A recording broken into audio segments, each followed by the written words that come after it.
So today, magtatanim tayo ng melon, no? So nakapag-land prep na tayo.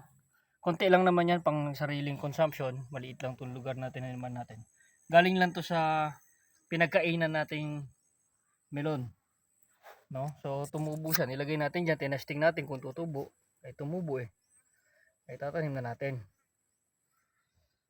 So basically, kukunin natin 'yan, gagawa tayong butas.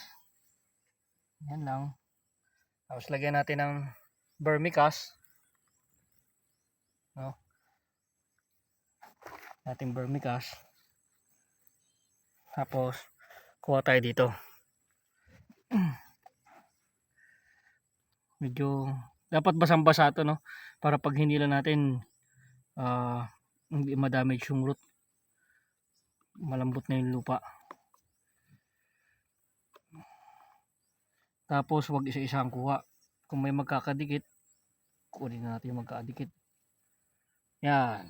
O, diba buo? O, time natin to dito. Yan lang yun. Tabunan natin. May vermicast naman na siya. Dagdagan pa natin konti. So ang spacing natin kahit mga 1 foot lang. Tapos tanggalin na lang natin yung hindi magandang halaman. Magtitrim na lang tayo, magpuprune na lang tayo, no? So ibuntok lang natin konti. Dito tayo magtatanim sa hill. Etong dito tayo magdidilig pag malaki na siya. So medyo nililiman natin, nilagyan na natin ng kaawate, dahon ng tanglad, and other organic materials.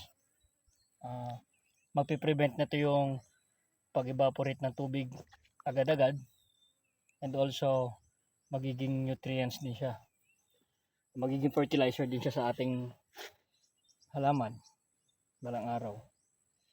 So, ayan, may buto pa. So, konti lang pagitan. So sobrang dami kasi, maliit lang yung land prep natin, kaya medyo paglapit-lapitin lang natin. Okay lang yan. Bukas tatayo din yan. Pagka naka-recover siya, tataas din yan.